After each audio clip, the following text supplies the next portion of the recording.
Question: If A can do a piece of work in 5 days and B can do it in 6 days, how long will they take if both work together? Your answer to all.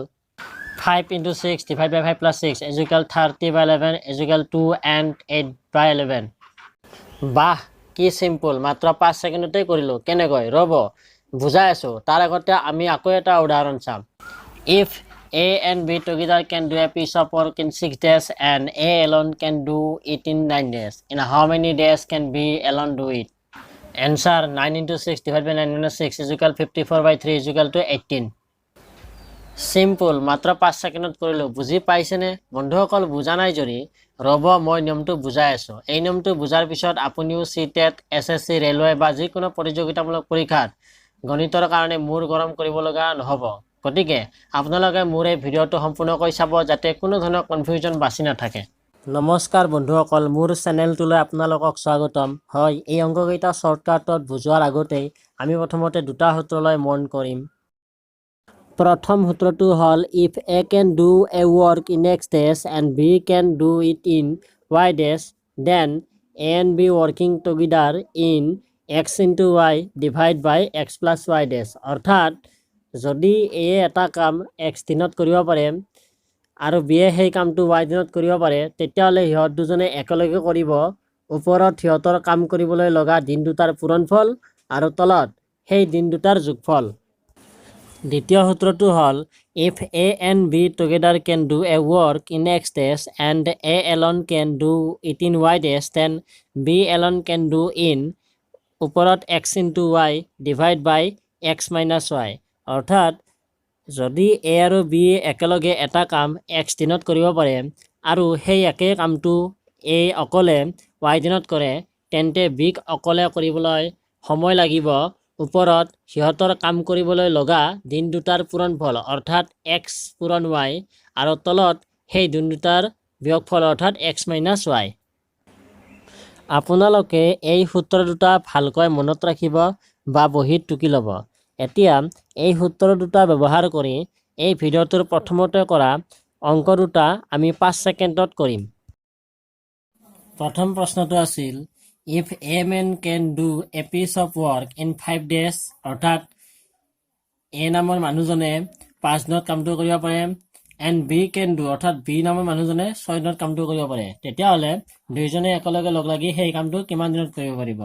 ইয়াৰ এনচাৰটো হ'ল অৰ্থাৎ A প্ৰশ্নত কোৱা মতে A কিমান দিনত কৰিব পাৰে? 5 দিনত কৰিব পাৰে আৰু B কিমান দিনত কৰিব পাৰে বুলি কৈছে? B 6 দিনত কৰিব পাৰে। আমি A কৰা কামটোক X বুলি ধৰি ল'ম আৰু B কৰা কামটোক Y বুলি ধৰি ল'ম। তেতিয়াহ'লে আমাৰ প্ৰথম সূত্ৰটো আছিল কি? X পূৰণ Y divide X plus Y। অৰ্থাৎ আমি এই সূত্ৰটো যেতিয়া পাতি দিম X পূৰণ Y অৰ্থাৎ সংখ্যা দুটাৰ পূৰণফল। সংখ্যা দুটা কি? 5 আৰু 6। সংখ্যা দুটাৰ পূৰণফল 5, 6 আৰু বিয়োগ প্লাছ কৰিম। আমি প্লাছ কৰিলে কি পাম? আমি পাই প্লাছ 6। 5, 6 গুণ 30, 6 5 11, 11 দি 30 হৰণ কৰিলে কিমান হ'ব? 11 2 গুণ 22, 7 কিবা 8, এইটো 11। অৰ্থাৎ দুয়োজনে একেলগে মিলি 2 সমষ্টি 11 ভাগৰ 8 দিন সময়ত কামটো কৰিব পাৰিব। দ্বিতীয় কুৱেশ্যনটো হ'ল A and B together can do a piece of work in 6 days and A alone can do it in 9 days. In how many days can B alone do it? অৰ্থাৎ A আৰু B একেলগে এটা কাম কৰে 6 দিনত আৰু সেই একে কামটো A অকলে কৰে কিমান দিনত? 9 দিনত। তেতিয়াহ'লে B অকলে কৰিবলৈ কিমান দিনৰ প্ৰয়োজন হ'ব? এতিয়া আমি চাম ইয়াত কি যে A অকলে কিমান দিন কৰে বুলি কৈছে? 9 দিনত কৰে। অৰ্থাৎ A কৰে কিমান দিনত? 9 দিনত।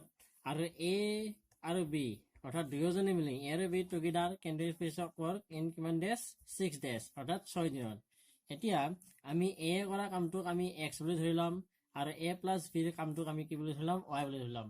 আমাৰ দ্বিতীয় সূত্ৰটোৰ মতে কি আছিল? X পূৰণ Y divide X minus Y আছিল আৰু আমি এই সূত্ৰটো ব্যৱহাৰ কৰি আমি ইয়াৰ উত্তৰটো ওলাবলৈ চেষ্টা কৰিম। ইয়াতে কি আছে? XY অৰ্থাৎ X মানে হ'ল কিমান? 9, Y হ'ল 6 অৰ্থাৎ 9 আৰু আমি কি কৰিম? 6টো পূৰণ কৰি দিম আৰু তলত X মাইনাছ Y অৰ্থাৎ 9 আৰু 6ৰ মাজত কি দিম? বিয়োগ চিন দিম। এতিয়া 9 6 গুণ কিমান হ'ব? 9 6 গুণ হ'ব 54। 9ৰ পৰা 6 গ'লে থাকিব 3। 3ৰে 54 হৰণ কৰিলে কিমান থাকিব?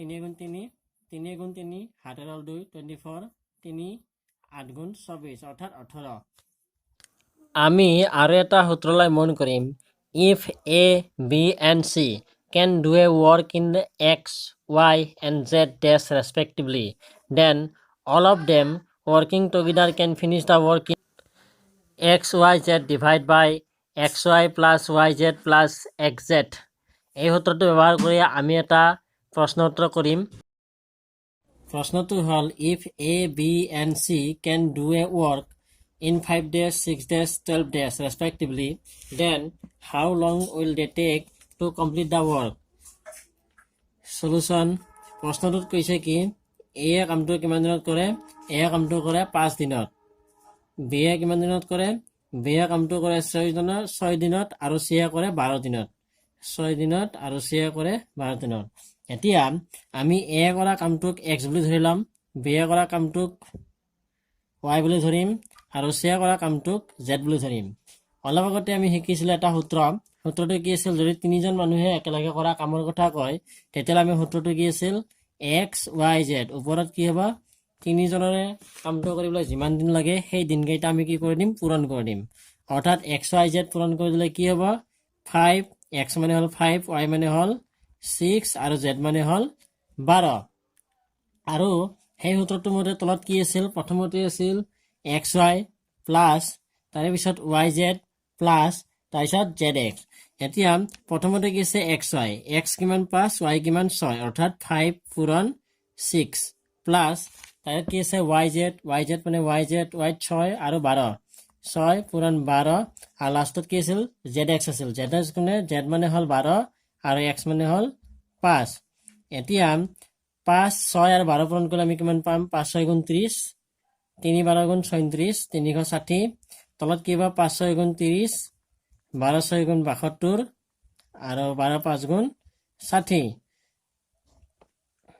ওপৰত থাকিল 360 তলত তিনিটা যোগ কৰি দিলে আমি কিমান পাম 162 কাটাকাটি কৰিম প্ৰথমতে আমি কাটিম কিমানেৰে 9ৰে 9ৰে 36 কিমান বাৰ যাব 9 4 গুণ 37 আৰু এইটো 0 40 যাব আৰু 9ৰে 16 কেইবাৰ যাব 9 গুণ 9 7 হ'ল কিমান 7 9 75 হ'ব 9 8 গুণ 72 এতিয়া 40 আৰু 18ক 2ৰে হৰণ যাব 2ৰে হৰণ কৰিলে 18টো কিমান হ'ব 9 হ'ব আৰু 40ক 2ৰে হৰণ কৰিলে কিমান হ'ব 20 হ'ব অৰ্থাৎ ওপৰত থাকিব 20 তলত 9 9ৰে 20ক হৰণ কৰিলে 9 2 গুণ 18 7 হ'ল 18 19 20 7 হ'ল 2 আৰু 9 অৰ্থাৎ 2 দিন আৰু 9 ভাগৰ 2 দিন লাগিব